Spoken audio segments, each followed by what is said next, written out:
may find the following disturbing. Discretion is advised.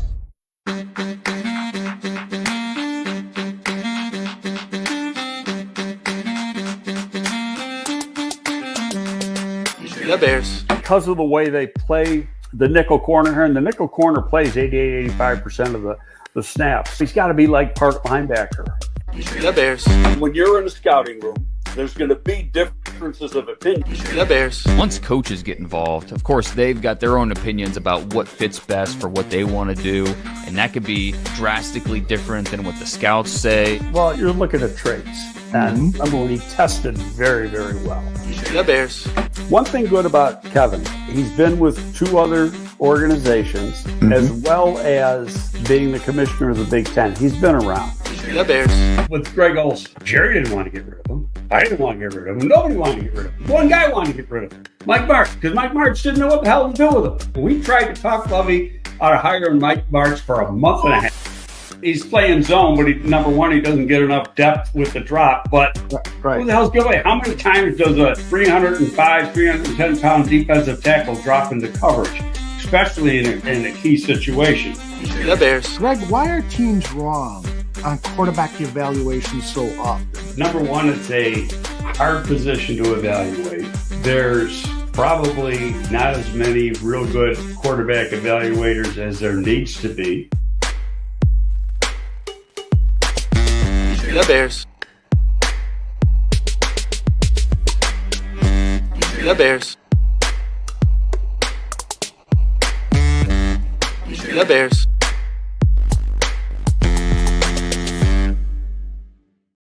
Welcome, everyone, to a fresh edition of GTF. Gabriel Talks Football. My name is Aldo Gandia.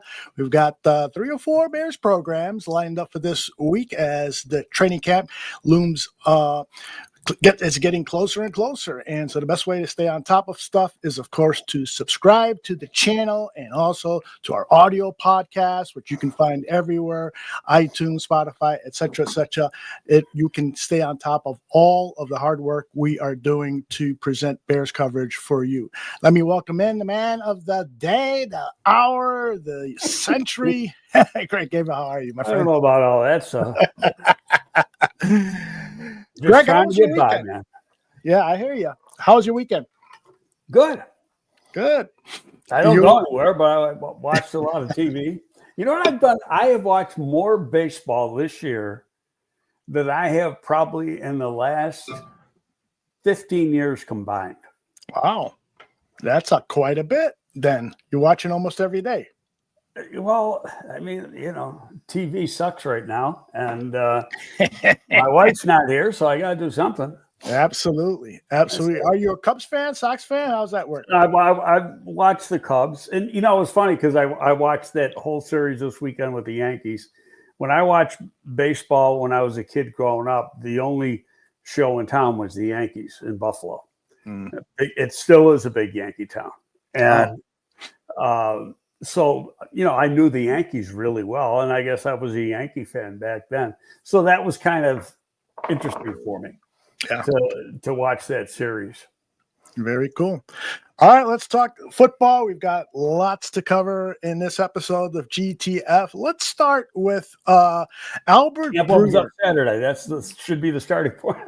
The rookies report Saturday. So, exactly. The off-season is almost over. Indeed. I can't wait to head out to Hallis. I'm going to be out there, and Greg is probably going to come with me at least a day or two and check out some of the action at Hallis, and we'll report back to you on what we see. Greg, Albert Breer confirmed what you said last week. He was speculating about Judkins, Judon and some of the other players that he Smith, and then the running back Williams. Thank you. And we said that when we talked about it, could they do it? Yeah, of course they could do it. They got the money to do it, and we talked about. We didn't really talk about the running back because I don't think they're going to go after a running back, but they could go after an edge. But a lot of people thought they're going to do this. I mean, Albert Breer said it, so he knows something. When's it going to happen? When's it going to happen? And finally, he got. I kept getting asked the question. I said, that was strictly speculation on his part. Right. And he right away answered, it's so frustrating. Mm-hmm. Or infuriating, he used. Right. Infuriating, right. Yeah, it was Brendan Shagru who pointed out that on Breer's ESPN podcast, he said, or radio show, said that this was not incorrect, that it was misinterpreted, and then you went in there and had that exchange with Albert. So we can lay that to rest. And my advice to people is listen carefully to what the insiders are saying and how they say it. So often people are misinterpreting their speculation for a fact, and it's not true. It's just you got to listen carefully to how things are worded. Hey, I got, speaking of that, I got DMs and questions from people over the weekend because Pro Football Talk put out that the Steelers are at least looking into seeing what TJ Watt is worth. Mm-hmm. And, on the trade market. Oh, it means the Bears are going to trade for him. What do you think they have to give up? Well, you know what? About the same as you got to give up for Hendrickson. They're 2 months apart in age. And they want the same money, $30 million plus. And, fact of the matter is Hendrickson turned down 3 years at $28 million a year. So that wasn't enough to get it done. Yeah. Wow. Interesting. And the Bears are sitting right now with $14.5 million in cap. Now, yeah, they can create more money, but they paid O'Day, or you say it O'Day or is it O'Day? Deo? Or Deo Odingbo. They paid him $17 a year. Mm-hmm. They're not going to put him on the bench. Right. They want another, if they want anybody, they want another complementary player. And they also want to see, Austin Booker is supposedly bigger and stronger. They want to see how he comes on in year two. Most players take a big jump in year two. And then, you heard the coaching staff mention that Dominique Robinson looked good during OTAs. Mm-hmm. There was a video that actually Dominique put out the other day. I reposted it. Just the movement skills. His movement skills are good, but really those videos mean nothing. Right. It's not football. He's moving around pretty good. Mm-hmm. He still got to do it once camp opens. Indeed. One other piece of news that I wanted to address that we talked about last week is this whole players union collusion thing.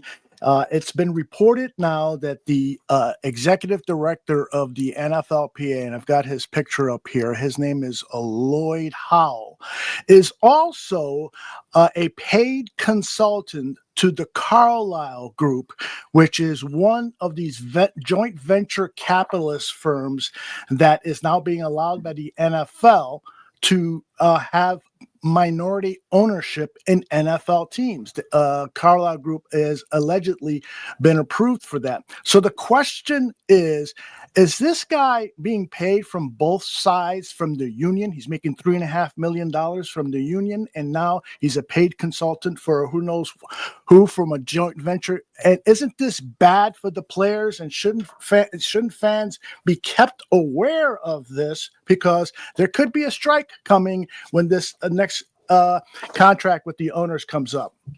Could be, but I highly doubt there will be. Okay. Too many people make too much money, and they know their careers are short, and they're not going to say, "I'm not missing a paycheck." Mm-hmm. It happens all the time. So if it was the carpenters union or the laborers union or something, that's a different story. With these guys, a lot of these guys are making over $1 million a game. Mm-hmm. In the course of a season. Do you think they're giving any of that back? Hell no. That's just not going to happen. And the minimum wage, when you look at it, you go through over the cap. Rookies are getting them just under $1 million. They're just, depending where they were, $1 million a year right now. Yeah. I mean, there's no doubt that salaries have increased. The lowest paid on football teams are making more money than ever before, and that's all great news for it's the like players. 790,000 or something. Right. But the concern on the part of some, and so far players from the union have not publicly at least addressed any concern, but people in the media are concerned that the agreement was kept in secret. The agreement between, the inquiry by a nonpartisan group looked into this There was a trial or whatever. The NFLPA charged the NFL with collusion, and actually the NFL won the case. Yes, they did. Okay, now people like Mike Florio want to make it look like the union won. The union did not win. They lost the case. It's real simple. You either win or you lose. But I think what Florio is trying to point out is that there were aspects of this management council where they were urging owners not to guarantee contracts like the Deshaun Watson contract. True, but they couldn't prove, or the judge said, but that's not collusion, and that's not, you can't prove that that's collusion. Right. And so, and in one case that was brought up was a phone conversation between Bidwell, the Cardinals owner, and Spanos, the Chargers owner, talking about, their prospective deals with their quarterbacks. And, people say, well, that's collusion. And the judge said, no, it's not. It's two people having a conversation. Right. Well, and be that as it may, the issue now is, why was the document, the 61-page document, kept a secret? Why didn't the NFLPA put this out there? Because it would have perhaps bolstered their case among fans that they could potentially be treated unfairly by the owners. Why was this document hidden? And now that we learned that Lloyd Howe, the head of the players union, is also getting money from a potential ownership group, maybe there's something here going on. Gene Upshaw was criticized for a number of things too, being too buddy-buddy with NFL ownership. So he was buddy-buddy with the commissioner. The commissioner, Pete Rozelle. Yes, you're absolutely right. And Tagliabue, I think he was buddy-buddy with those, and so they got along real well, and they were able to get deals done most of the time. Couple strikes in there. The longest one was 1987, when we had, the three non-union games once the regular season started. But, all in all, I don't know much about this thing that the union president is involved in. But the way when you just explained to me, said, it's for putting together minority ownership. Right when you said that, and he's obviously minority, that doesn't bother me at all. And I don't think it has anything to do with the union. He's trying to help get people involved with ownership. And and Greg, probably strengthens his case in a lot of ways. Yeah, Greg, when I said minority, I didn't mean it as a racial or sex thing. No, I get it. But what I'm saying is that I don't see that as a conflict of interest myself. Yeah. Now, could somebody else? Sure, absolutely. Was it hidden from the union? We don't know. There's a lot of this we don't know about. What's funny is that, the guy who's really taking shots at the union, he takes shots at whoever he wants at, but the guy right now it's the union. Most of the time it's the NFL.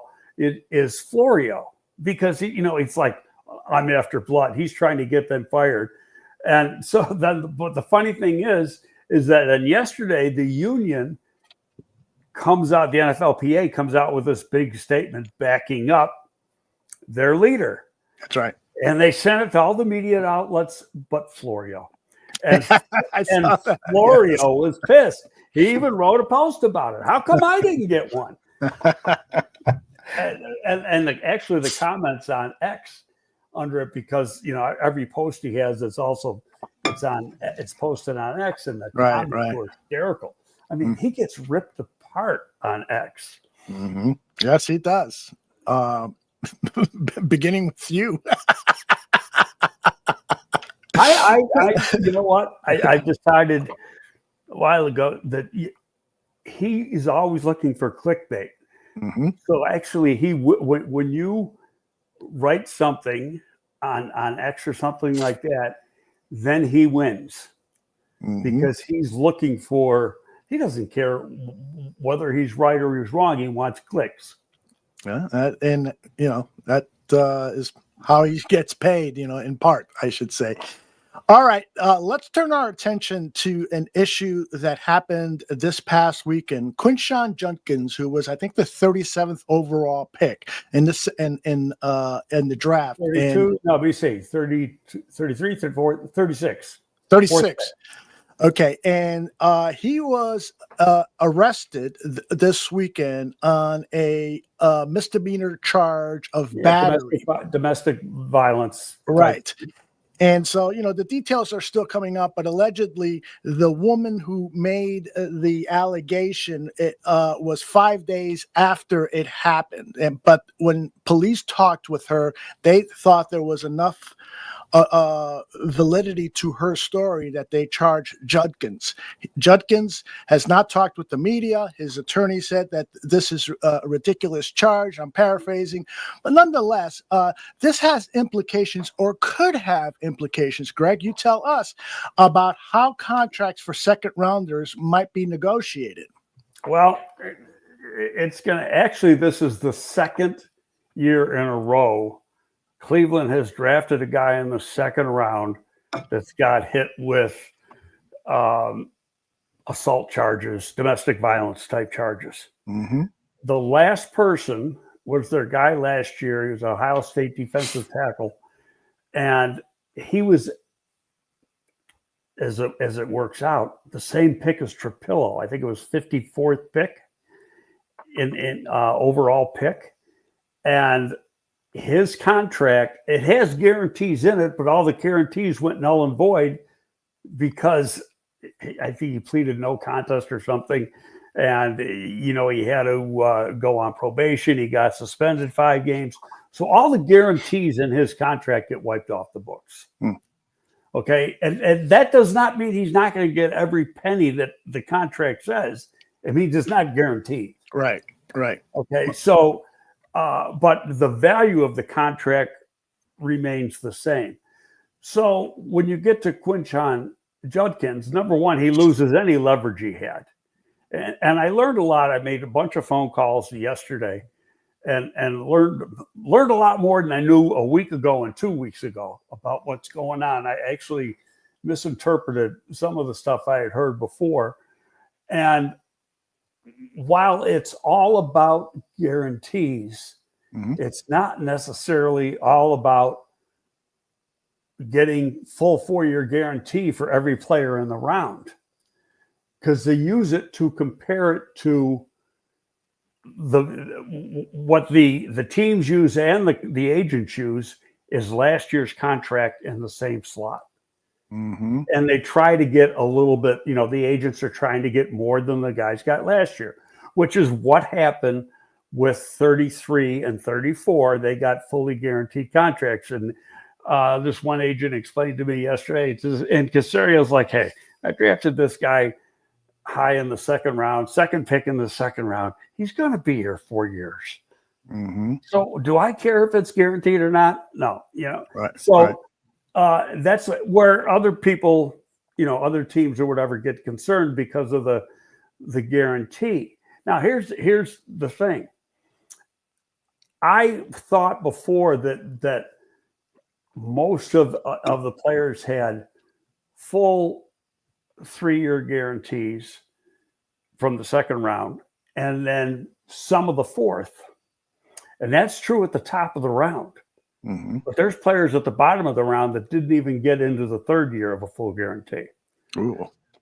Okay, so case in point, the player, I got his name here in the text, but let's see here. Bear with me, because his contract was sent to me. Sure. Don't mention who. Mike Hall Jr. Okay, I was remember him. the player. So his contract, the first, and he's the guy who lost the guarantees, but his first and second year were fully guaranteed. There was no guarantee in the third year at all. Mm-hmm. Okay, but now he lost the second year, which is this year. He lost that guarantee because of that arrest, and in his case, really conviction. Okay. And then because he really defaulted on the clauses in the contract, for behavior. So that same thing could happen with Quinshon. Judkins. Mm-hmm. Nothing will happen until it's fully been adjudicated. And it sounds from like what you said, and I don't know enough about it, but it sounds like a he said, she said. Right. And we're seeing too many of those right now, regardless of sport or whatever. For instance, the player the Bills took in the first round, corner from Kentucky, his name is Hairston, with the 28th, 29th pick of the first round.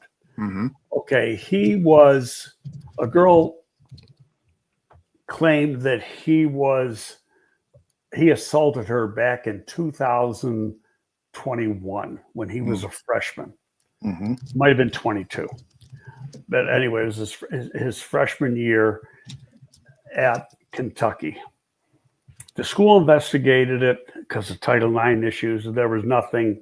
He was never suspended from the football team, anything. So he signed his contract with Buffalo. Within days of him signing his contract with Buffalo, she files a lawsuit.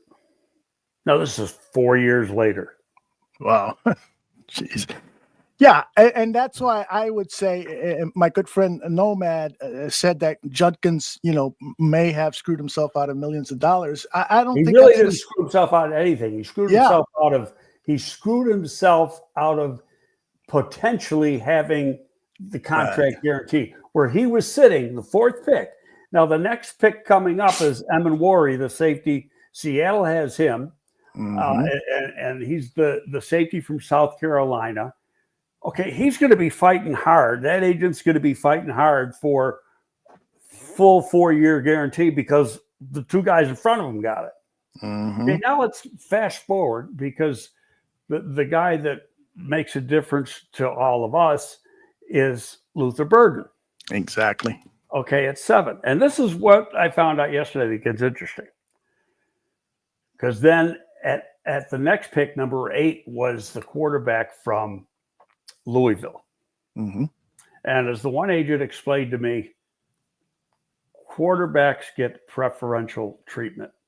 He said it would not surprise me if Burden, he's just hypothesizing, Burden does not get full years guaranteed, but the quarterback does because he's a quarterback.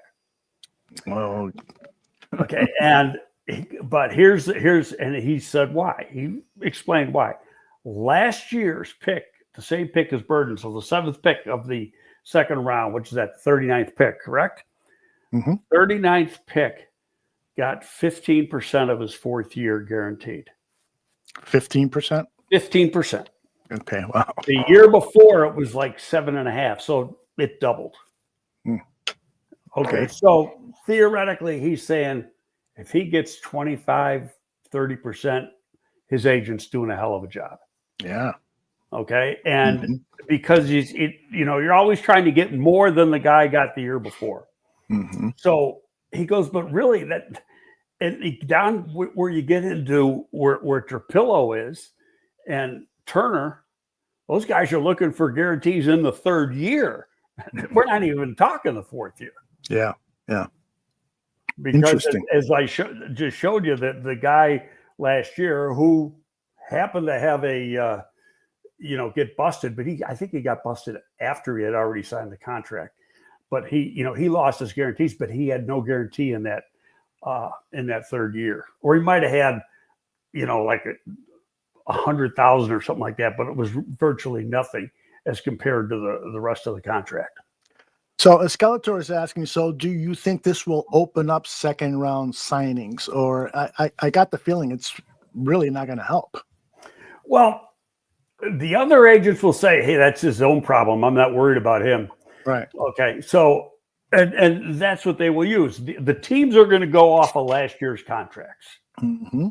Okay. So, and it's going to get done. Every agent I talked to said, these rookies reporting early really isn't a worry. If they miss a couple days of that, so what? Right. It's once camp opens. And in the case of the Bears, they come in on the 22nd as reporting day. First practice is the 23rd. Mm-hmm. So that is the day when you want Burden done by then. But Burden, and for his agent, when he's doing the contract, what he's really looking at isn't getting 4 full years. It's getting better than 15% that the guy got last year. Interesting. So, Tooch, who I don't think was with us last week or when we last talked about this, he asked the question, can we get Greg's take on the Texans giving their second round pick, Jaden Higgins, a fully guaranteed contract? Well, it goes beyond that, Tooch. It's the first 2 picks of the second round have gotten fully guaranteed contracts. And that is what is potentially what has caused this delay in second rounder signing. Well, and here's the thing, because no second round pick has ever gotten full 4 years fully guaranteed.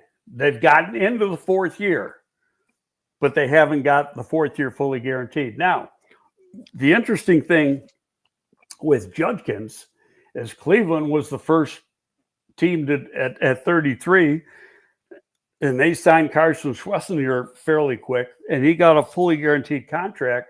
Well, Judkins is Cleveland too, and that's only 3 picks later. Mm-hmm. So, but Judkins, from the standpoint of now negotiation, lost all his leverage. Yeah. Because he knows that, number one, he knows if he's guilty or not guilty. But regardless, if the league gets involved and suspends him, something like that, or he gets convicted, the guarantees are gone. Yeah. Because it's a violation of the contract. And I got to repeat myself too. Does not mean he's going to see less money. He gets every penny that's in that contract. Just not, he's got to earn it. He's got to stay on the team. Mm-hmm. Can as Nomad suggests, can he sit out and go and then get back into the draft next season, Judkins? Yeah, he could, but it's going to cost him a year of playing football. He's never going to make up for that money, and he's not going to go as high as he did this year. Yeah, indeed. So, indeed. That'd be stupid. Mm-hmm. Could we be seeing a turning point on how these second round contracts are negotiated, in that, eventually the players are going to claw for more and more and more. And we see that every season. And so with these first 2 second round picks getting fully guaranteed contracts, could we see a turning point now where, maybe half of the second round picks, or you've mentioned before that maybe 6 or 7 players could get fully guaranteed contracts, which has never happened before? Are we potentially seeing a turnaround in how contracts are negotiated for second rounders? I'm going to answer it this way, because I'm adding a thing which I found out yesterday. It's collusion, but not collusion. The union can get all the agents together of all these guys and say, hold out for this, hold out for that. Technically, that is collusion. They're allowed to do it. The owners aren't. Yeah, that's weird. There's no doubt about it. But see, technically, that's what a union is. They are negotiating collectively, and so yeah, but that's not a collecting. That's not a CBA thing. Technically, I mean, because each player has his own separate agent. Yeah, Okay? that's a good point. Okay, so because I argued that yesterday. I go, that's collusion. No, we can't we're allowed to collude. Yeah, it's collusion, but we're allowed to. And owners aren't. Well, I personally, I don't agree with that. Yeah. Okay, it is what it is. But if one side can get together and discuss things, why can't the other? Now, the other thing I learned yesterday is that the owners have one day when they can collude. Mm-hmm.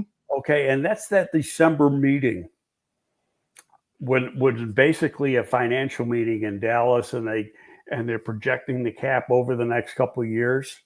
Mm-hmm. And this one agent I was talking to yesterday, kind of referred to it as that's collusion day. And which I thought was pretty funny because he goes, I always make calls right after. Okay, what was the results of the collusion meeting? Yeah, what was the results? No collusion. All right, this is a great point by Kay. I wonder how much NIL comes into play here, allowing players to hold out a bit longer. With the money college football players are getting from NIL, that could be a tipping point now for second rounders to get more money or more guaranteed dollars because, hey, I'd make more money if I went to my senior year of college football. But he can't go back to do his senior year. He gave up that right when he hired an agent and entered the draft. Right. So he doesn't have that. Mm-hmm. And he is, in essence, screwing himself by missing practice. Yeah. He's giving himself less of a chance to succeed. Mm-hmm. And like one agent told me, he goes, it really serves no purpose, especially for second rounders and lower to hold them out. And this is an agent of the players. Yeah. So that's why I think, this will all be done in the next week and a half. Yeah. And it's somebody's got to break through. And like I said, what he goes, what's been misinterpreted by many in the press is that, and this is the agent who said this, is that the thinking is, well, they're all trying to get 4 years of fully guaranteed contracts. He goes, and that is the furthest thing from the truth. And that's when he goes, it's about getting more guarantee than they got last year, but it's not about getting 4 full years. Well, and given precedent here with Ryan Poles and his negotiation of contracts, he's going to play hardball. I mean, he did with Roquan. He's done it with other players. But that wasn't a rookie contract. That was a renegotiation. With the rookie contracts, the money is set in stone. Exactly. No within 5% or so, right? Yeah. I mean, there's a bump. Excuse me. There is a bump every year, and that is in correlation with how much the salary cap goes up percentage-wise. So the guys last year, we can use Walls. Wait a minute, I just got a text. He goes, if this is accurate, he's in deep shit. What's this? Ooh, breaking news. Stand by, everybody. He sent me Browns rookie Quinshon Judkins accused of punching woman in the mouth during argument. Right. Came out on TMZ. He goes, if this is accurate, he's in deep shit. Well, but the thing too, it just, and I'm a Me Too guy, so I'm always going to listen to a complaint from a woman, but it does raise an eyebrow a little bit when she waits 5 days to make the accusation. And during those 5 days, she's partying with Quinshon Judkins. And that just is, from an optics standpoint, and knowing, of course, that wealthy people have been unjustly accused of sexual abuse. And I say this very carefully. I don't want to be accused as somebody who doesn't listen to women's complaints. I do. And I did so before I had 2 daughters. But it is, I'm just saying, if TMZ is claiming that she was punched in the face, that's an allegation and not, necessarily the truth. True. That's what he said in the thing. If this is true, he's in deep shit. That was the thing. There you go. Okay. To go back, so the player who had the contract that got taken in the spot that Trapillo got taken in this year, his base salary was last year's minimum $795,000. That's up this year. It's up over 800 or even 900. The prorated signing bonus was $490,423. So you just multiply that by 4, and you're going to get, close to $5 million in signing bonus. Mm-hmm. Oh man, 5 times 4. No, not that. 5 times, little under $2 million in signing bonus. Yeah. Okay. Okay. So what they want, and he got no guarantee in the third year in the original contract, which in his case didn't matter because that got wiped out. So what Trapillo wants is some sort of guarantee in the third year. Maybe get 25% of the third year guaranteed. Yeah. Maybe 30% of the third year guaranteed. Yeah, I understand that, and I hope he gets it, frankly, because by his third year in the NFL, he should be hopefully be playing at a All-Pro or Pro Bowl level. So, all right, we're going to follow this, of course, because these guys are not signed yet, and so I'm sure it's going to be top of the news. Although hopefully, maybe by the end of this week, all of this will be resolved. As Greg said, rookies are reporting on Saturday. Well, there's only one holdout so far. And that is the Chargers. Okay, yes, I'm going to put that up. Right. And he's a wide receiver from Harris. Ole Miss. Yeah. He's the pick before Trapillo. Yeah. Okay, so we'll be taking a close eye on that and reporting back to you. Bruce Johnson, by the way, has a question that I want to put here at the top because he's been very gracious to donate $4.99. He asks, if Dan Rochar is such a well-regarded offensive line coach, why was he not coaching in the NFL the last few years? Do you know, Greg? From what I understand, he spent all that time in New Orleans, really liked it. Then, and he's like past 65.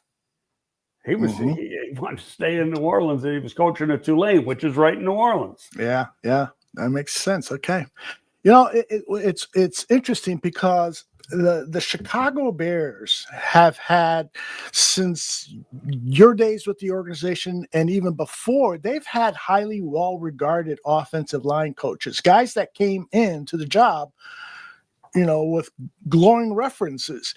But not all of them have performed that way, and it's usually because of the talent that the GM may have supplied to the offensive line coach. Is that fair to say, Greg? Yeah, I think so. I mean, Harry obviously did a real good job. Outstanding. In his first go around. I don't. Tressman had the guy who is now with, I can't remember what his name is, but I think he's with the Rams now. Not 100% sure. Okay. But he's in and very highly regarded. He was highly regarded here, but he was the guy that I remember what you're talking about. That former Saints offensive line coach, right? The shit hit the fan. And then Phil got real pissed off. He fired that coach. Yes, he did. Coach. Yes. And so, that hurt him a little bit, I think, for a year or so. But it was, I don't remember everything that happened, but you knew that was the beginning of the end for Tressman when all that happened. Yeah. I think, the point here that we can infer is that all the stars have to be aligned. There has to be talent. They have to be well coached. And without any one of those two things, you're not going to get success. By the way, Greg, I want to make sure I put this comment up from John because it's important. He says, although many times the offender has financial control over the victim, and it can take time to get things set up to leave or file a complaint. I've worked to help victims in the past in this situation. John, thank you very agree with much that. for sharing Totally that. agree Thank with you that. very much. All right. Now, the other big piece of business here before we start delving into the offense we promised viewers that we talked about is that on Friday, it was announced that the Chicago Bears have extended the contract of Ryan Poles so that it is now aligned with Ben Johnson. So he had, according to Schefter, he had 2 years remaining on his current contract, and they've now added 3 years so that it will come up again at the same time Ben Johnson's contract they is both, up. in essence, they both got 5 years. So it's 25, 26, 27, 28, 29. Yep. By the way, Levante to the rescue. Aaron Cromer was the offensive line coach. Thank you, Levante. And Levante sent me a post. I saw that maybe an hour ago. Yeah. With a thing from the Mully and Hall show, where Mully was saying that Poles did not deserve. Well, let me play that for you. Let me play that. The bottom line is the simple question: has Poles done enough to receive this deal? And the answer is no. He has not. Period. End of story. Look at the assets they have. Look who he's brought in. This Dustin resonates of the Bears settling for mediocrity, and they're doing it on a Friday news dump for a reason, because this is not something you puff your chest and brag about. We got the guy, here he is. Look at he agreed. We got him. Give me a break. Thank you. That is not the case. Your thoughts? Typical 670 the score. Let's deal with the negative, and let's get the phone calls coming in. Let's light up the switchboard and get the phone calls coming in so we can talk about it. First of all, go back to January, and people were saying, well, Poles should be fired. This is before they even hired Ben Johnson. Should he even be involved in the search? Yada, yada. And then there was talk, well, he's only got 1 more year left on his contract. It's not going to cost anything to get rid of him. Well, wrong. He had 2 years left. And then, and I think we had talked about that, because I was always under the impression that he had his original contract was 5 years, because Flus had a 5-year contract, and the same guy negotiated the contracts. And he's not going to negotiate 4 years for one and 5 for the other. It just makes no sense. But the thing, did Ryan Poles make mistakes early on? Yes, he did. Does just about every general manager? Yep. George Payton, who is, number one, really a good guy. He's a friend. Used to work here at the Bears. He was here under Mark Hatley in the pro department when Spielman was here, and he's the guy who signed Russell Wilson to the Broncos on a huge contract that they ended up eating most of. Is he still there? Yeah, he's still there because he's talented. Mm-hmm. Okay, there's not a guy in the world that doesn't make mistakes at this job. Mm-hmm. Jerry made mistakes. Mm-hmm. Okay, the best guys in the league make mistakes. They're not infallible. Mm-hmm. But around here, you're not allowed to make a mistake. And the way that let's use the Pittsburgh Steelers as an example. Going back to 1969, how many head coaches has the Pittsburgh Steelers had? 3. That's it. Bing, bing, bing, bing. You win the prize. 3. Guess how many general managers they've had? 2. I think, well, they never really had one at first. They really only had 2 with a title. Tom Donahoe was for a while. One of the Rooneys was like kind of involved in that role. Then Tom Donahoe, but Donahoe didn't have the GM. He had GM duties, but not GM title. And then Kevin was the first guy that really got the GM title. And now Omar has the title. But there's one reason why that organization is consistently good year after year after year. It's because of continuity. Mm-hmm. Yes. And that's fans around here do not allow continuity to happen because they're always looking for somebody's head on the block. Mm-hmm. And that's not the way you run things. Yeah, there's going to be some hard things. It's funny. Because I obviously read the Buffalo paper and listen to some Buffalo talk radio and stuff. And they bitch about McDermott all the time. Mm-hmm. Now, they've been to the playoffs, 7 years in a row? Before that, they had a dry spell similar to what the Bears have now. But McDermott can't get into the Super Bowl, so he's got to go. Okay. Well, give me a freaking break. Who are you going to get that's better? Yep.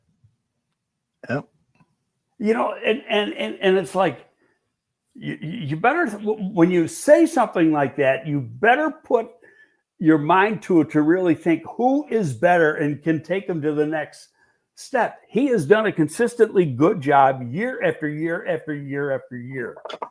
Okay, so that's the best in the history of the franchise.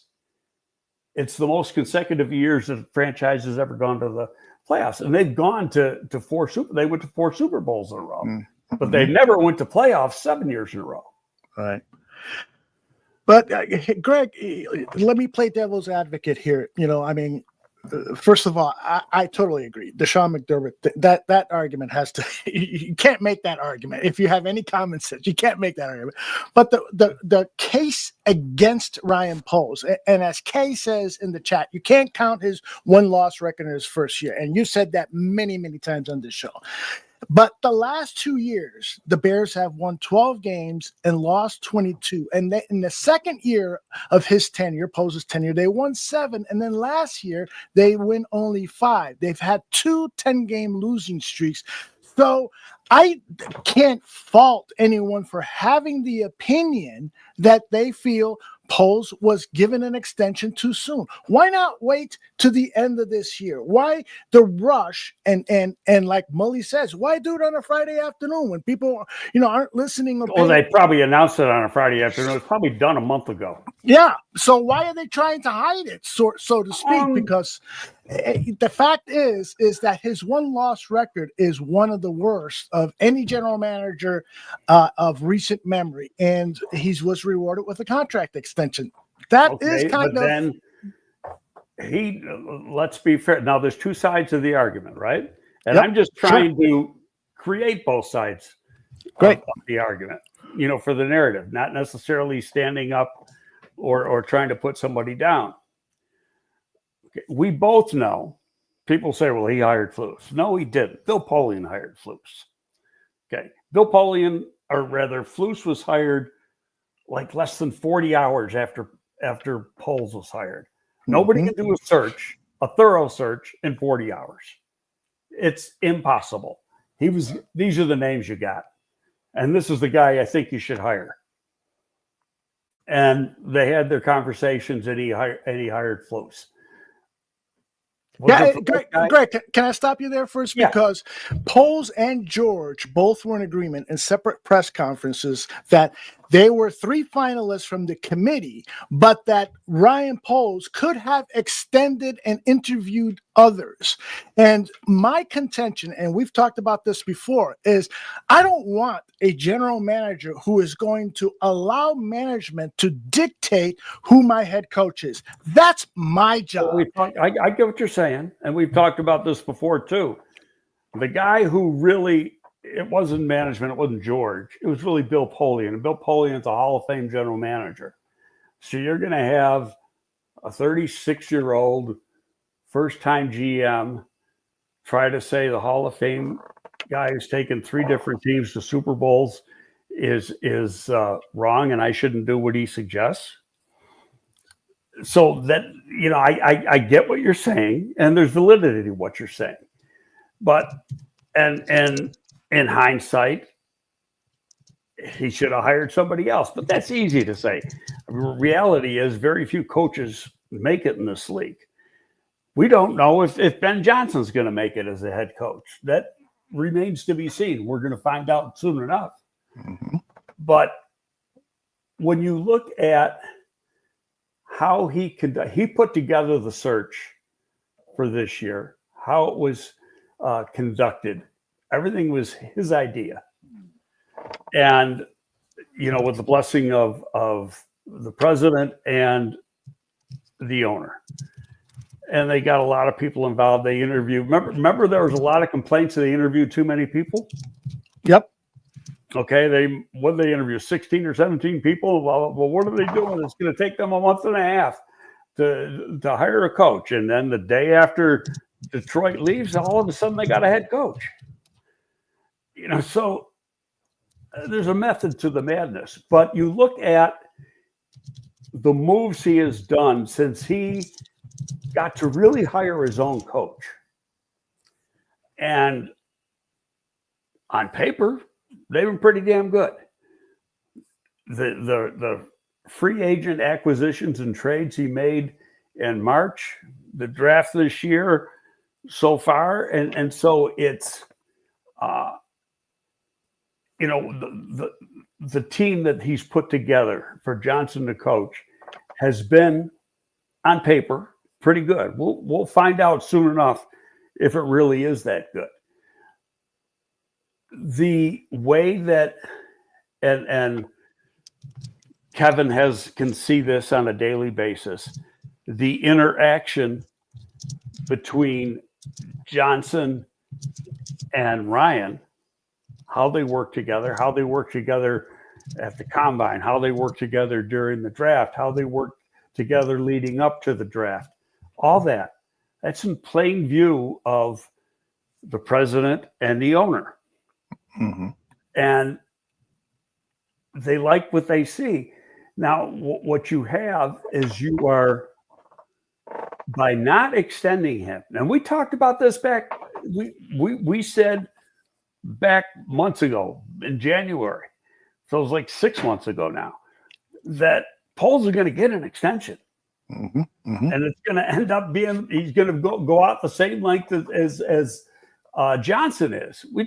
So now everybody forgets about that because it makes sense. You don't want a problem that the media can create because there's a difference in their contracts.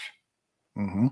You got to have continuity. So I get it from that standpoint. I totally get it. And I agree with you. I do too, Greg. I agree. So it's if you don't extend him, that every time something goes wrong, you got to fire Poles at the end of the season. Mm-hmm. And here we go. The guy hired a coach, and then the general manager hired the coach, and now they got to bring in a new general manager. And who knows if the general manager is going to get along with the coach, and he's going to want to fire the coach. All that shit goes out the window now. Yeah. I agree. I mean, and I've been praying for continuity with this franchise for now decades. And so they finally have it. Let's hope that it comes with winning, because if they continue to lose the way they have the last few years, then it gets even uglier, because you don't want to, you want to give Poles another 2-3 years to prove that he can get it right. But if they lose for the 4th straight year under his helm, then man, that just is going to get ugly. Okay, let's go back to when we came in 2001. We inherited a coach, and we were told when Jerry got the job, because he got the job like on June 13th. Mm-hmm. You have to keep Dick this year. You're not going to make a change in June, even though the Bears stunk the year before. But if you want to make a change next year, you can. We went into the season thinking that's probably going to happen, and all of a sudden we get a 13-3 record or something like that, right. and win the NFC Central. What's called the Central then. I got the football right over here. Yes, you do. So, and what happens then is we got to, even though we didn't want to, got to give Dick an extension. Mm-hmm. Because we knew that this isn't the right thing. We got lucky. Everything fell right in that 2001 season. But we had to extend him. And then the next 2 years were freaking disastrous. Okay, now if you're going on, and we got, and going into that 2003 year, we opened up out in San Francisco and got blown out of the ballpark. Remember that game? Oh, I do. yes. Okay, so those things. I mean, I did not go to that game, but and they got back at whatever time, because it was a late afternoon game, and they get back, and I don't think Jerry even went home, but I got into the office about 7, and the first thing I walked into his office, I said, "You got to get rid of him today." And he said, "I can't. It's not the right time yet." But we knew that was it. It was the beginning. It was in the cards, yeah. Okay, but when you look at the record, it was Jerry's record. He was the GM. Jerry got the chance to hire Lovey. Yep. And we got to the Super Bowl. We won 4 division titles. Yep. This has happened before within the franchise. Right. And I agree that every general manager should have at least one opportunity to replace a head coach. You can't expect any general manager on his first hire of a head coach to hit a home run. But by the second or even third time, they better hit a home run. And it appears that Poles has hit one. Let's be fair. He did not do. Should he have said, "Wait a minute, I can't, I'm not ready to, I got the job today. I can't. Yeah. Should he have done that? Probably. Yeah. But that's so easy to say that in hindsight. I hear you. Yes. Because we don't know exactly what the conversations were, nor will we ever know what the conversations were. Yeah. Yeah. And, and in that case with Jerry Angelo, it would have been so disruptive over at Hallis Hall for him to make a coaching change in June. I mean, you're talking about the reverberations. Everybody was gone. When we got there, we were the only people in the building. Everybody was on vacation. Yeah. So, yeah, it's totally different there. All right. I got one more clip from this morning's Mullion Hall show. I only saw the one clip because Levante sent it to me. Yeah. So I'm going to share this one with you, and I expect you to be displeased by this as well. When you talk about what Ryan Poles deserves credit for, often he is credited with bringing Ben Johnson to Chicago. And I chuckle only because I do think it's probably on the list of things that brought him to Chicago, third at best. Oh, no way. I mean, I don't think he came here to work with this guy. Caleb Poles. Do you think that's a fair argument by David Hall? No. But then David is on the side of let's draw up some controversy. It's the way David is. Hey, we both know that's how talk radio works. Well, yeah. I mean, you got to have some conflict when talking. That keeps people's interest. But I don't think that he is being disingenuous. That's his opinion, in my belief. Yeah, that's his opinion. But sometimes, and don't forget, I worked there, so I know how that thing, all those things work. They say stuff to say stuff, to light up the phone lights, not because they necessarily believe it. To throw it out there. I can't say, you've been there, so you know how that shop operates much better than I do. But you say the same thing about ESPN. Yeah. It could be sunny and gorgeous outside, and they might say, "Yeah, it's a big storm's coming in." Just to stir up the shit. And I get it. I get how it all works. And negativity sells. Positivity does not sell. And so that's what they want to do. But now you go back to, David says that, but go back, we had Rick Smith on, the week after Ben Johnson got hired?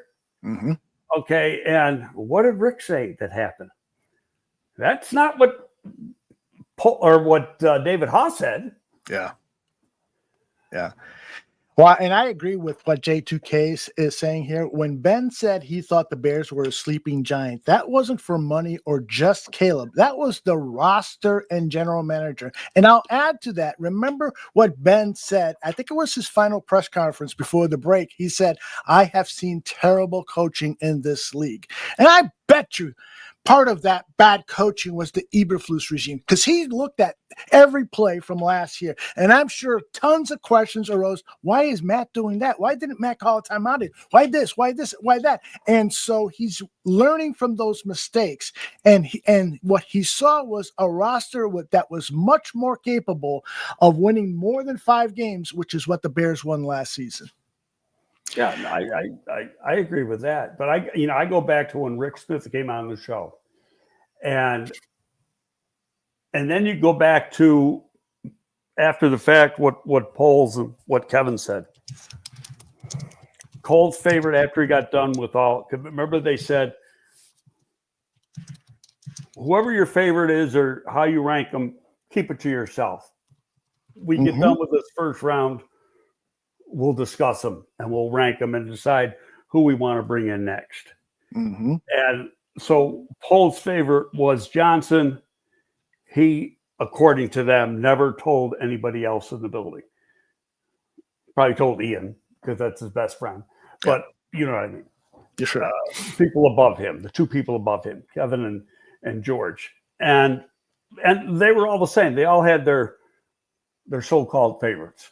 Mm-hmm. But then, okay, Saturday comes, you got a playoff game, and the Lions lose the playoff game. Sunday, you got to go through mourning, you got to close up shop, interview the players, etc. Johnson gets done with that. He sits down with his agent on the phone, probably, it wasn't in person. They start reviewing, okay, there's this club, this club, this club, this club, yada, yada, yada. He says, okay, I'm going to think on it tonight. We'll decide a plan tomorrow, meaning Monday. Monday, he calls Rick and said, call Chicago and see if you can get a deal done. Did Caleb play into that? Probably. Did money? No, because the contract wasn't even discussed yet. Yeah, good point, Greg. So that throws out what David Haas said right there. Mm-hmm. Good point. Well, and David is welcome on the show here to discuss this with you, Greg. You guys get along, right? You and David? Yeah, I like David a lot. I don't always agree with him, but that's fine. I like David. He's on the new Chicago. Well, it's not new. It's been around for a year, but it's finally everybody can see it. Chicago Sports Network. Yep, he is. And they simulcast the first hour or 2 of the Mully. Oh, do they? I did not know that. I'll have to look. That's why Mully's got the Chicago Sports Network hat on. Gotcha. All right. Any other thoughts regarding the Ryan Poles contract extension? I'm down saying I'm totally 100% for it. Okay. And I've stated my reasons why. People can have any reason they want to have, but hey, I'm sticking with mine, and I'll go to war on that one. Mm-hmm. I think it was a good idea. I think he's a very capable guy who keeps getting better at what he does. Still not even 40 years old. Yeah. Well, I got to tell you, I don't think I loaded this graphic on this page. Let me see if I can find it real quick. I had it on the Willis show. So I'm going to change the background here just so that we can put this up. Where'd it go? Here it is. So here are the Poles pickup. And, to me, this is pretty damn impressive, these names. Poles has picked up Kyler Gordon, Jaquan Brisker, Braxton Jones, Darnell Wright, Jervon Dexter, Tyreek Stevenson, Caleb Williams, Roma Dunze, Torrey Taylor, Colston Loveland, Luther Burden, Ozzie Trapillo, Shamar Turner, just some of the players that he's drafted. And of course, there have been some duds, but as Greg rightly said, no GM in the entire history of football has batted 100% and his free agency signings, TJ Edwards, Tremaine Edmonds, DeAndre Swift, Drew Dolman. His trades, Montez Sweat, DJ Moore, Joe Tooney, Jonah Jackson. Just there on paper, any coach would salivate to work for a GM who has made these acquisitions. Am I right or am I wrong? Yeah. What were his bad deals? He trades for the receiver. He overpays for the receiver, Chase Claypool from Pittsburgh. First deal he makes. He'd probably be the first guy to say, yeah, I fucked up on that one. Mm-hmm, mm-hmm. Okay. And then stretched on the wide receiver in the third round, that his second draft. Other than that, not bad. Yeah. Pretty good overall job. You got some guys there that are going to be Pro Bowl players. They have been flying. We had a dozen when we were there. I think he's going to push us down in the second place before it's all said and done. And that took us, our whole tenure to do that. Mm-hmm. Yep. Yeah. Well, and Chris is asking, what about the Ryan Bates trade? Yeah, it hasn't panned out after one season. We'll see if he can make the team. Number one, it was a fifth round. Okay, he got hurt. Right. That's you can't help that. He was going to be a starter last year. Right. And then he got hurt. Mm-hmm. Okay, Mm-hmm. shit happens. Yeah. You can't say after the fact, well, it was a bad trade because he got hurt. Did you know he was going to get hurt the day he got, he hadn't gotten hurt when he was in Buffalo. He played all the time. Exactly. The Nate Davis thing is the most concerning move, from an offensive line perspective, because according to Dan Wiederer, some people at Hallishaw said, yeah, I don't know about Nate Davis. There's reports out of Tennessee that he doesn't work very hard and so forth. But Bose was convinced that Nate could come here and turn things around, and that obviously did not happen. Claypool. But what we don't know, that falls on him. He's the GM. Yes, indeed. We don't know what his pro department had to say about it. Mm-hmm. Okay. And we don't know what the line coach had to say about it, because the line coach gets involved with those things too. He's looking at the player. This is a fit or not a fit and whatever. So you got a lot of different pieces that are involved. Yeah. It's real easy to point the finger at one guy. But, I went back and said the other day, well, he can't draft anybody in the third round. And right away I said, well, yeah, he has the final say, but it's a group pick. Mm-hmm. It's not the GM's pick. Yeah. The GM, right. I've been in well over 30 draft rooms. I've been with some of the best GMs in history. Mm-hmm. I've been with the guy who's considered probably the best GM in the league now, and Howie Roseman. Not one will overrule the consensus in the room. Wow. That's a big statement there, Greg. Not one, with those great GMs. Interesting. All right. Let us move on now. We're already well over an hour into. Should we dive into the offensive line stuff, the offensive roster, or should we put that off to next week? Well, we can, but we're going to be shortcutting it a little bit probably. But yeah, why don't we just tackle a few of the positions, and then we can come back and finish it next week. Okay. Well, the first thing is to me the biggest. What's the biggest unanswered question on the offense for 2025? And left tackle. Left tackle. Absolutely. Mm-hmm. And, I had a DM. Well, when are we going to know? And this is from a guy who, just periodically DMs me to ask me questions and stuff. And I'm more than happy to answer. When are we going to know if Braxton's good? I go, they report on the 22nd. You're going to know on the 22nd or the 23rd. Mm-hmm. And, why? Well, because if he's not ready to go, he's going to be put on PUP. And if he's placed on PUP, that means he can't pass physical yet. Right. Okay, so that's you're going to know. Now, PUP, if you're on PUP when the season starts, now you got to miss 4 games. If you're on PUP, preseason PUP, it's until you can pass a physical. That can be 2 days, could be 3 weeks. It depends on the situation. So we're going to know. So they report the 22nd, which is what, next Tuesday? Yep. Okay, next Tuesday or Wednesday, we're going to know the status of Braxton Jones. Wednesday at the latest, because when the day they report, they got to have their medicals, and they do their conditioning test.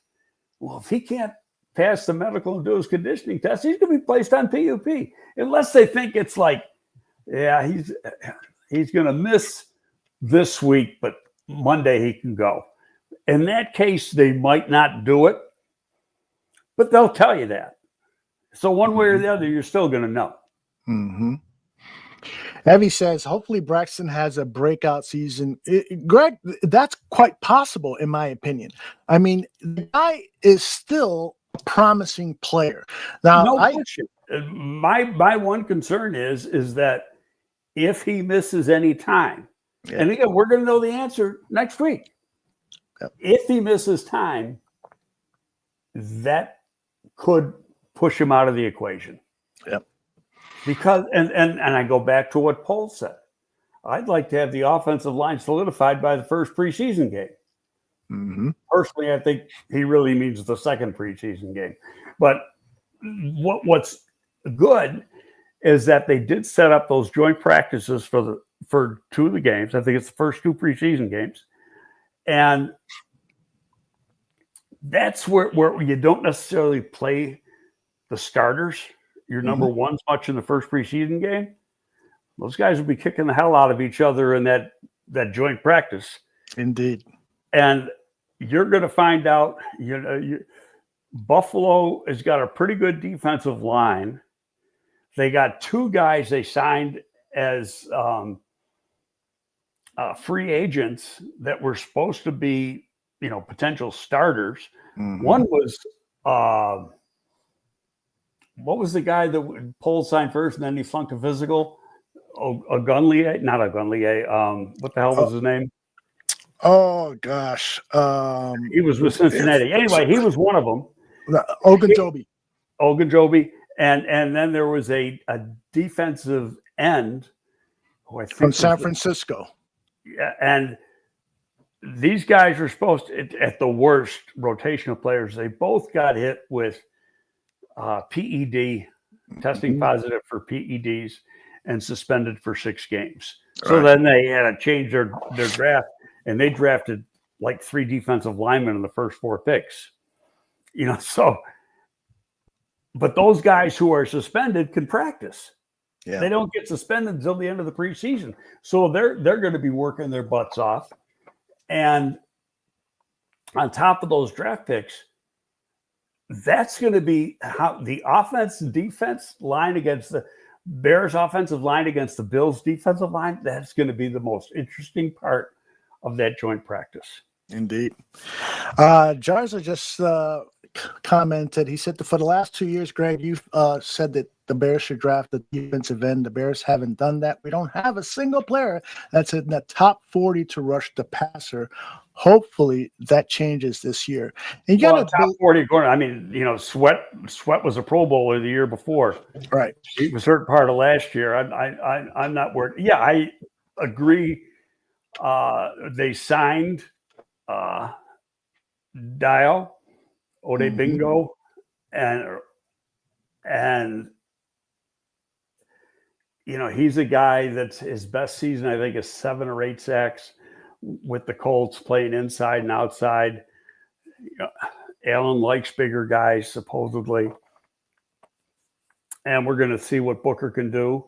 And with Jarrett and another year for Gervon, the interior pass rush should be better. We're going to find out.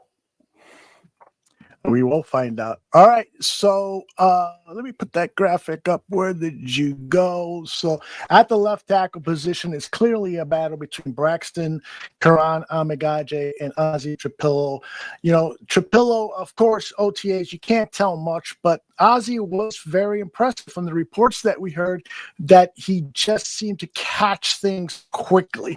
And he even told the media that he practiced at left tackle almost as much as he did at right tackle when he was in college, just because he wanted to kind of stay on top of that. And didn't Ozzie play left tackle first when he was in college and then was moved to right tackle? In 2022, he's a starter at left tackle. Okay, and then he moved to right tackle because 23 goes to the right side. Yeah. And the only reason he went to the right side is because the other guy couldn't play the right side as good as he could play the left side. So they wanted to get, you know, the best five.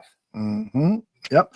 And I got to tell you, you know, you rightly said it's the position of tackle is a position of biggest concern, but it could actually quickly turn into one of the positions of greatest depth. These three guys are talented, have shown that they have talent, and so now it's all about accelerating their development, particularly Karan and Ozzie. You know, with Braxton, we might be pretty close to knowing what his ceiling is. Well, the only thing, and I'm like a broken record, and I keep repeating myself. If he can't go when the bell rings next week, sure, yeah, then he's shooting himself in the foot, because those other guys are going to get the reps, right? And it's not his fault that he's injured, but yeah, you're right. No, I granted it's not his fault he's getting injured, but if they supposedly want to have things settled, well, how can you settle it when he can't even play? Yeah. Now, if he can play, a different story. Right. And you've talked about the possibility of the Bears trading Braxton Jones. I think that is a possibility if they firmly believe one of Ozzie and Amagaji can do more than just hold the fort at left tackle. Yep, I agree. Nomad, who evaluates a lot of talent over on his show over at the Nomad Network, says Ozzie against small, flexible edges, I think, will be his challenge. He's solid against power rushers. That's kind of the book on Ozzie, right? Because he's so tall. Yeah, but he bends pretty good. He's not, you know, he can get down. I mean, he didn't really know his dad because his dad died when he was young, but his dad was a pretty good lineman too. So he's got the athleticism to play the left tackle position, I think, without a problem. It's making sure the footwork are right. He's a conscientious kid. He's going to do what he has to do. You just know that about him.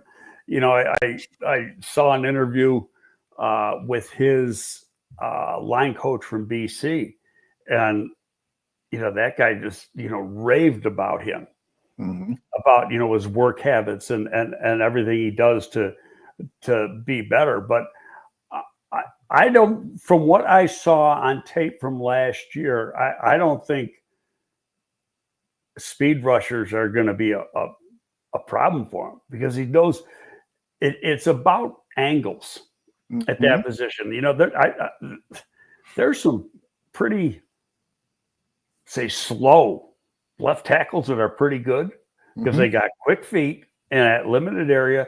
They know how to set. They know how to set up, but they know the angles really well on how to do that set. Right.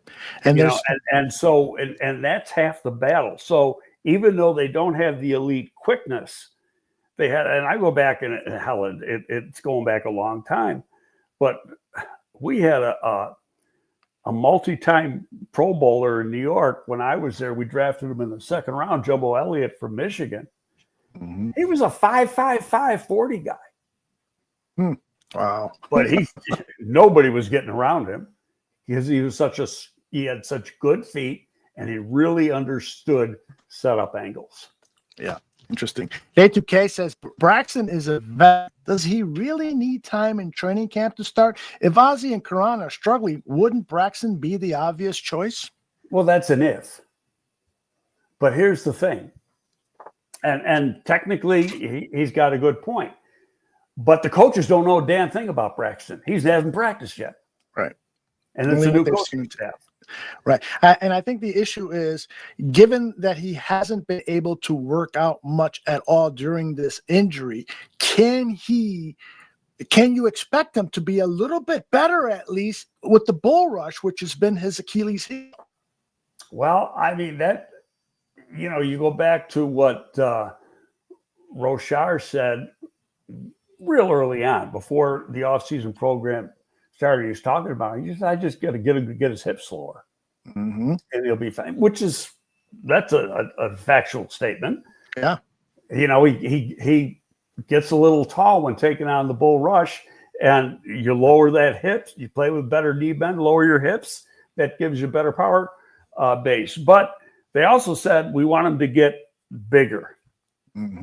And the only thing, I don't know how big he is, but that graphic on the website said he's 303, which is lighter than he's ever been. And they got other guys, they got Billings at 340. They got Bill Burry, the guy who was like at 306 last year, at 323. So if those are right, if those are accurate weights, 303, he didn't get bigger, he got smaller. Yeah. Now, part of that could be because he hasn't been able to do until cleared, and who knows where he was yet. He had a surgery on his lower foot, ankle area. How much lifting are you going to do with that leg? Besides none. Yeah. Being with until that's fully healed. So I don't know. I'm cautiously optimistic. I just think the signs are there for him not to be the guy.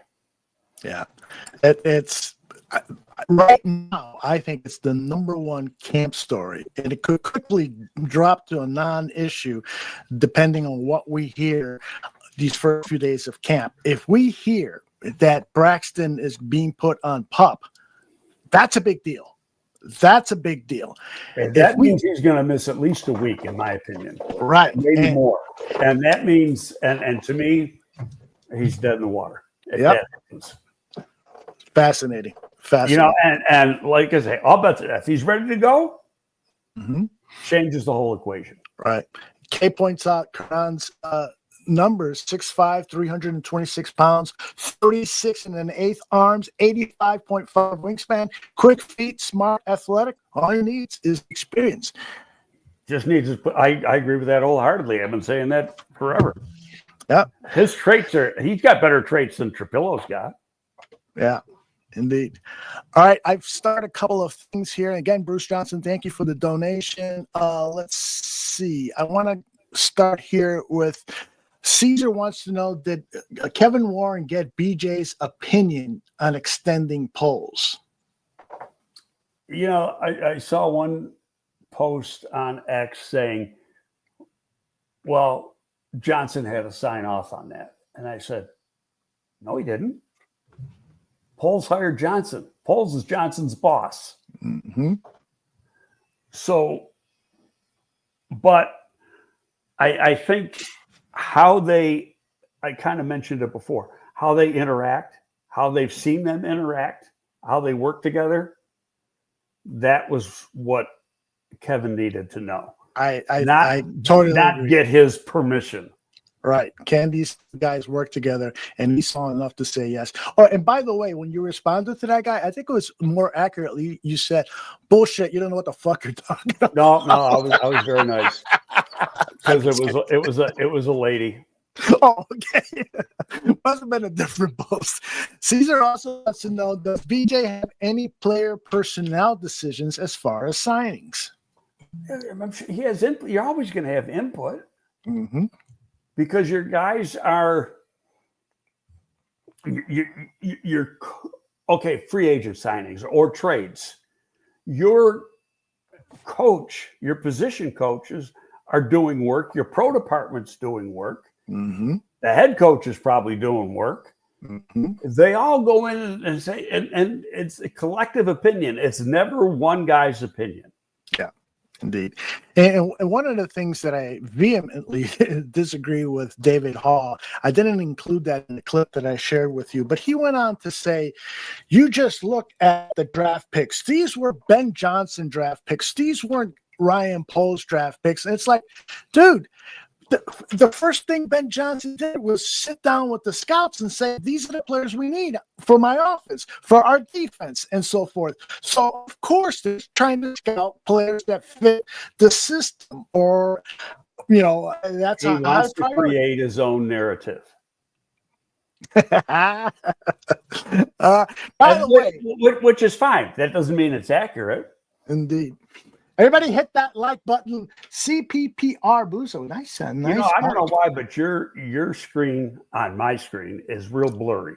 Yeah, you know what it is? My internet connection, for some reason, StreamYard is telling me that it's unstable. Yeah, I do have an unstable connection according to StreamYard. So it's not you, it's me. So but I think we can get through the rest of the show. Okay, I got another couple of things here I'd love for you to respond to.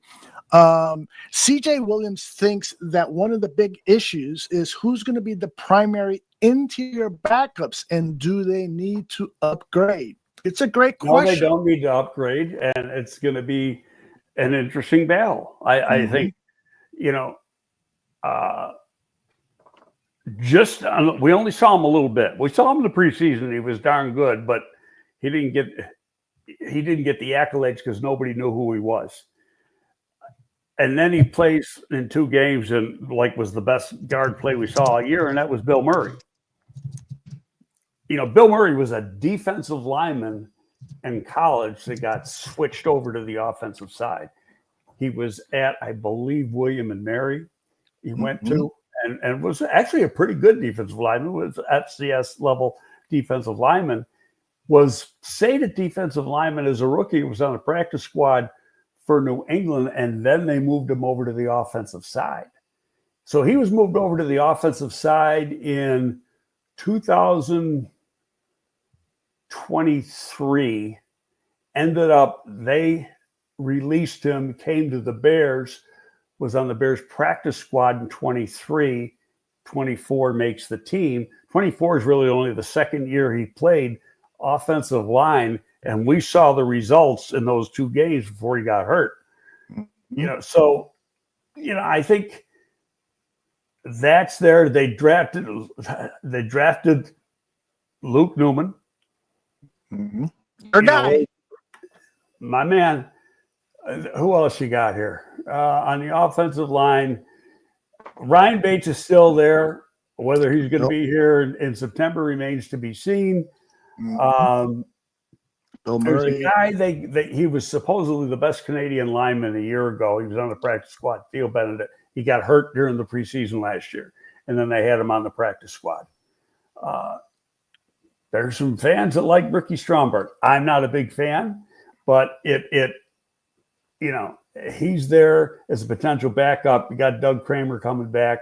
I mean, there's some good players there. There really are. There really are. Yeah, you're going to keep 9 offensive linemen. That's what most teams do. And some of those guys got to be able to play more in one position. So you got to have a swing tackle. Okay, the question is, let's say you keep Braxton. Now you got 4 tackles. Okay, and so now who you got 4 tackles, and you got your 3 starters on the interior lineman. That's 7. That means you keep 2 more. Who are the other 2? Well, right away, I'd say it's Luke Newman and Murray. And that if you trade Braxton, then that opens it up for somebody else. I do think that there is a chance that this offensive line could be among the better ones in the NFL if player progression, if players get better because of coaching, because they're just naturally going to get better as they play more with some of these younger guys. My biggest concern is Jonah Jackson at the right guard position, because his best play has come at the left guard position. He's had some good play at right guard, but primarily left guard. So it's going to be the transition. Remember what he said in his opening press conference? I do. He said, "I'm a right guard." No, he said, "My first experience playing in the NFL was against the Chicago Bears, and I played right guard." Yes, yeah, that's exactly what he said. Flexstick says, "Greg, who runs the greater blackmail ring?" Oh, stop, Flex. Epstein or Armstrong? Stop it, Flex. Stop. I don't think there's a Trace Armstrong client on this coaching staff. Because Poles is not, correct? Poles what? Poles is an Armstrong client, right? But I don't think there's a coach that is an Armstrong client. You're breaking up bad now too. Between you're freezing and you're breaking up. Can you hear me? I can hear you, but your face gets frozen, and then a couple times you break up and you fade away, and then you come back. Okay. Well, we'll be done here momentarily. Let's get to the finish line. Chris wants to know, Greg, do you think Pole's extension is down to him getting Ben Johnson? You think that was the clincher, Pole's landing Ben Johnson, the hottest coaching candidate? Yeah, I'm sure it has something to do with it. You can go this way with that, and this is to contradict David Hall a little bit too. If Ben Johnson didn't want to work with Brian Poles, he wouldn't have taken the damn job. Mm-hmm. Correct? Absolutely, yes. Okay, so it was they had to want each other, and they had to want to work with each other. All right. Because Ben's not going to put himself in his mind in a position to fail. Mm-hmm. I would agree with that. Definitely. Chris also has this great question. How did Buffalo manage to build a new stadium before the Bears? You got any clue on that? They've been on it a lot longer. Okay. And they already had the land. The land is the stadium's right across the street from the current stadium. Oh, there was a lot of things. Yeah. Okay. And when that stadium's done, in fact, they had some flyovers, probably with the drone. Really looks nice. It's still not open for another year. Right. It's getting there. It looks good. Nice yes. Stadium. I did a little research to Warren's work in the Minnesota Stadium. That took I can't understand a word you're saying. All right, I'll try again. Let me leave and come back. In the meantime, why don't you tell people your thoughts on whether we will ever see a salary cap for college football teams? You know what, Aldo? There's somebody coming up to the door. So why don't we pull the plug on this episode? Pull the plug and then we'll finish up the offense next week, and we'll know more about these second round picks, a lot more next Monday. Indeed. All right, Greg, thank you very much for a great show, and thank you everyone in the chat for participating. Make sure you tune in to those on Wednesday night. We will see you then. Bye-bye, everybody. See you later. Thank you.